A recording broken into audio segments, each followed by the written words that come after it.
I think one of the better preserved metas all year long in Madden 23 has been stack formations. As you guys remember, in the Ultimate Kickoff MCS event, K-Mac ran deep in that tournament utilizing the Empty Trey Stack. And there for a little bit after that tournament, it was very popular, and then stack formations seemingly went away. In yesterday's short, we talked about the Detroit offense and why it is a very annoying offense to face due to having several stack formations. We're gonna bite a kneecap off. So in today's video, I'm going to share with you the staples of this formation or this type of alignment, and most importantly, how to guard those formations when you face them. Let's get into it.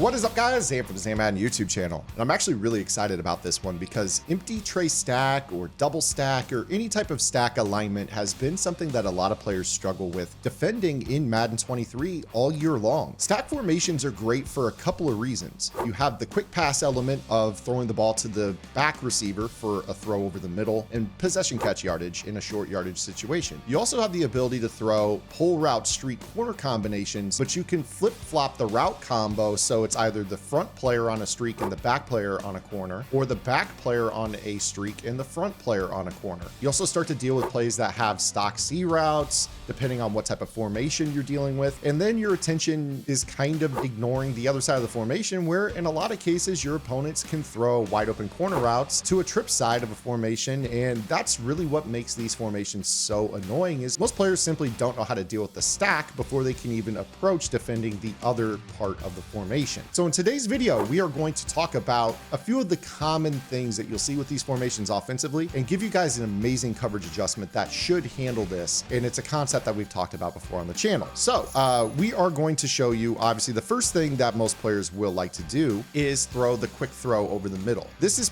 probably the most common thing players will do.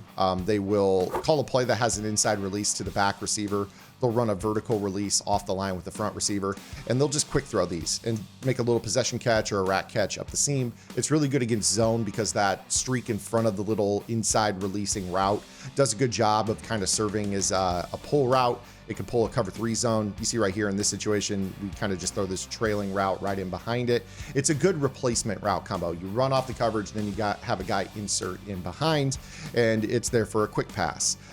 This works really well against a cover 2 or a cover 3 type zone. Again, all you really have to do is throw the out route if they have a vert hook. So a lot of players will kind of just read that inside release. If it's there, they throw it quick. If not, you wait for the out cut and you throw it in behind. So that's kind of how a lot of players will operate against a cover 2 zone. Now, the thing is, if somebody is facing a cover 2 based defense and they can't throw that hot throw in, what they're more likely to do is run a streak corner combo the very next rep and be able to throw that ball in over the top of a cover 2 cloud flat. So we've seen that countless times. It's something a lot of players will do. A lot of players struggle to defend corner routes from cover 2, which, in case you missed it, you really ought to take a look at that video I did last week on making cover 2 vertical hooks match corner routes. The link is in the description. Definitely go check that out. Most players are going to struggle to defend this out of cover 2, so they're going to typically go to a cover 3. Now, what's the downside to a cover 3? Well, as we know, if you have a streak corner to the short side of the field, typically what ends up happening is the streak pulls the deep zone, and then the corner gets in behind, and you can throw a possession catch on the sideline, a toe tap, and you can pick up an easy first down. So what is the natural progression of players off of that? Okay, well, I know that that player is running a corner route to that side, so I'm going to go ahead and man up Andre Reed with my curl flat.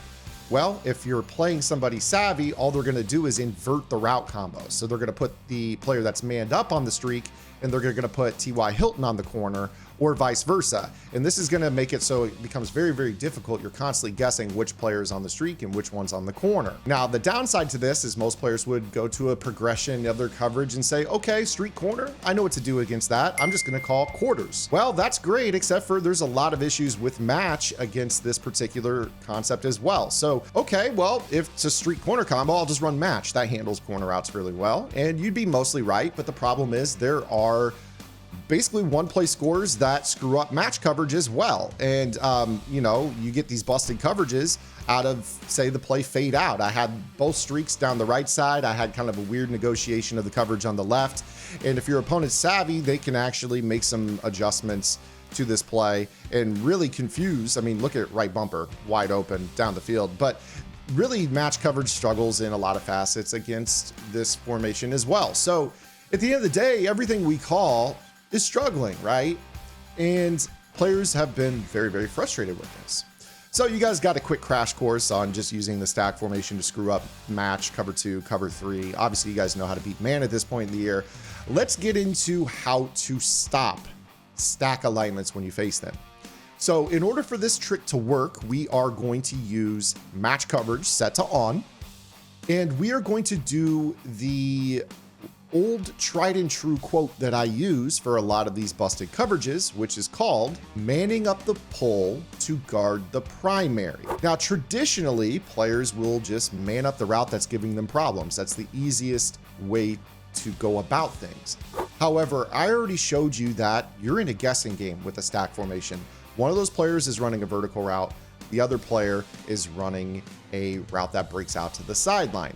And you can't really play a guessing game of which one to man up, because if your opponent's good, they're just going to switch it up and you're going to be wrong 50% of the time. And if you're wrong 50% of the time, and in that 50%, you're giving up 30 yards a pop, you're going to lose ball games. So I've got something for you here. Match is on. You're going to choose any play that is not a match coverage. This means no pink zones in your cover 3 or cover 4, only purple zones. And this means in your cover 2, you want actual flats, hard flats or cloud flats, not soft squats. So if you can choose a play that doesn't have a seam flat, a quarter flat, or a soft squat zone indicating that you're playing match rules, you're going to choose a regular zone drop play. But we're going to use the match rules to actually make this really, really effective for us. So here's what I'm going to do. I'm going to choose cover 3, just regular cover 3 sky. It could be cover 3 hard flat, doesn't matter to me. And we are going to pay attention to the backside or the stack side of this formation. So let's start off with our standard street corner combo that we just had trouble facing. What we're going to do is we are going to man up the pull route. So in this case, this is the inside receiver more often than not. He runs off the coverage and we're going to man him up. And then what we're going to do is we're going to take this outside corner and put them into an outside quarter zone, not an outside third. We're going to put them into an outside quarter zone. And what this is going to do is that this is going to end up making this so, because we have Hilton matched by our man-to-man adjustment, the outside corner has only one option that he can match on the play, which is the other receiver that is not already manned up. This is one of the better secrets of match coverage, is that typically when you man up a guy, it makes the zones that have matching principles, because you turn the match switch on, look for work elsewhere. So what this does is this allows us to play basically a coverage rotation of an outside quarter and a manned up option on the stack side. And then you just provide a flat support defender if you're not going to use that side. So I'm going to put Ray Nitschke here into basically a curl flat. You could put him into a hard flat if you think they're going to run a drag from the trip side. You could leave him in a hook if you don't think they're going to attack the left side at all with anybody dragging underneath. It's kind of up to you. You could user him as well. But when we go ahead and snap this football, what you're going to notice is you're going to see that the outside quarter zone is going to match the corner, and I can't throw that, leaving us with attention to the trip side of the formation, which is going to be typically a crossing route, a drag underneath, maybe it's a corner route combo to the wide side of the field. We can make adjustments off of that depending on what type of a formation they have opposite of wherever their stack alignment is. Now, I talked about how manning up is a guessing game. So you probably said, well, you just said you can't man up because you're going to guess wrong 50% of the time. I want to show you something. So if I man up Y and I put this guy in an outside quarter, and they invert their combo. So last time we ran TY on a streak and Andre Reed on a corner.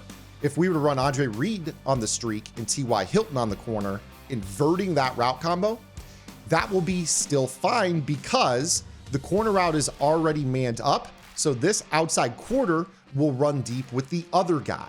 So in this situation, we snap this football, you're going to see that we get action running with the X receiver down the field, and we're able to intercept that. So look at how intuitive this is. You basically take this defender and you man up either of the two options, And this one will match the other one regardless of what the route combo is. So if you man up the corner route and then this guy runs the streak, this guy is smart enough to say, okay, corner route, you got it. I'll take the streak. But in a situation where you manned up the player and he runs the other route, meaning that the corner route is left unmanned, the zone on the sideline will be smart enough to realize that he needs to match that, jarring that loose. Now, I would strongly recommend that you run a deep out KO on the player that is running the quarter zone in this play, because he's going to need that to basically disrupt the catch animation no matter what route combo your opponent throws. So there you guys have it. That's how you defend a stack formation. You're going to turn match on. You're going to call a non-match play. You're going to man up one of the two options in the stack, and then you are going to quarter the outside corner on the outside. And then from there, make adjustments to the rest of the formation as you see fit based off of your opponent's tendencies. So there you guys have it. Hopefully this helps you guys implement stack formations into your offense, because they are rather good, but also provides you the intel to shut these down when you face them, because they are tough, but you can have the upper hand with this tip. Make sure you guys are subscribed to the channel, hit that like button, drop a comment below, hit the notification bell so you guys are notified when I upload my YouTube short a little bit later this afternoon. We'll see you guys right back here on Monday with our next video upload. Until then, this is Zan. Get in the lab and good luck.